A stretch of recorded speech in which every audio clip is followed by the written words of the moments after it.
Welcome. This is a series of videos to inform the public regarding the truth of history entitled Lies About the Formation of the United States of America. This is lesson number 2, Confederation, July 5, 1776 through March 1, 1781, written by the Union States Assembly historian, and the video is presented by Union States Assembly. This information can be found on the Union States Assembly website at www.unionstatesassembly.org.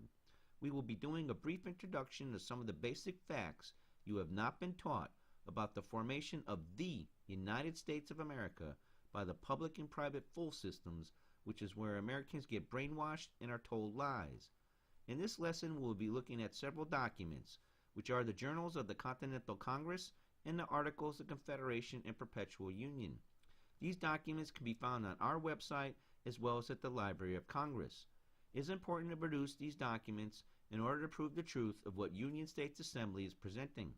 Without such, this could be just another one of those internet speculation videos which many people believe as being true but provide no proof of such claims. Let's get started. July 12, 1776. The committee appointed to prepare Articles of Confederation brought on a draft which was read.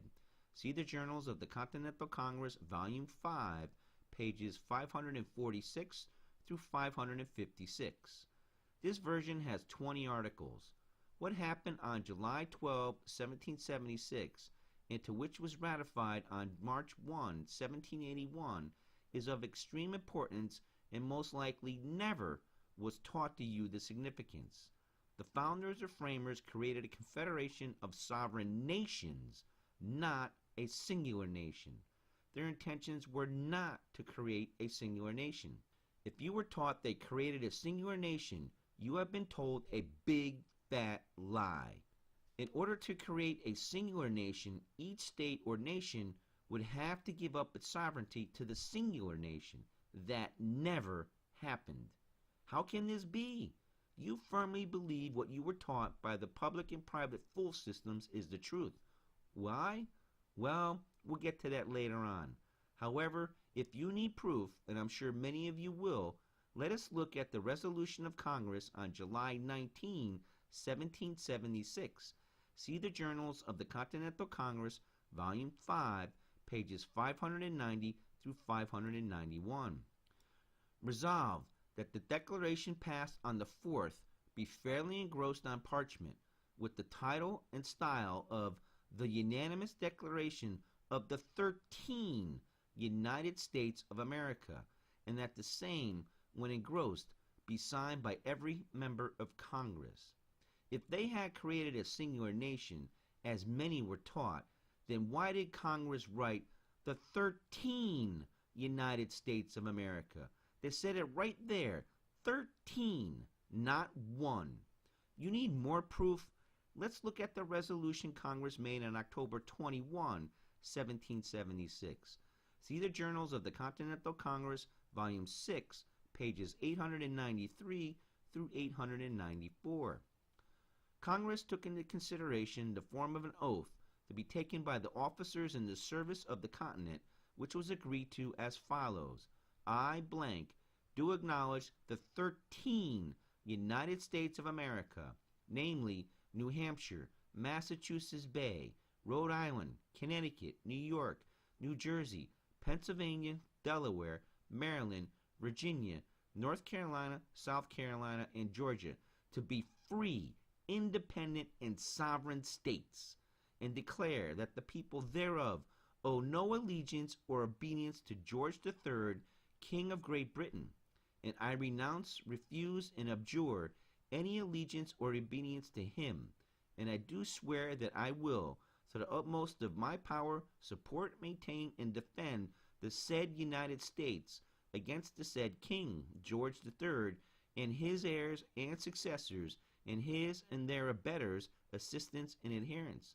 And I will serve the said United States in the office of blank, which I now hold, in any other office which I may hereafter hold, by their appointment or under their authority, with fidelity and honor, and according to the best of my skill and understanding.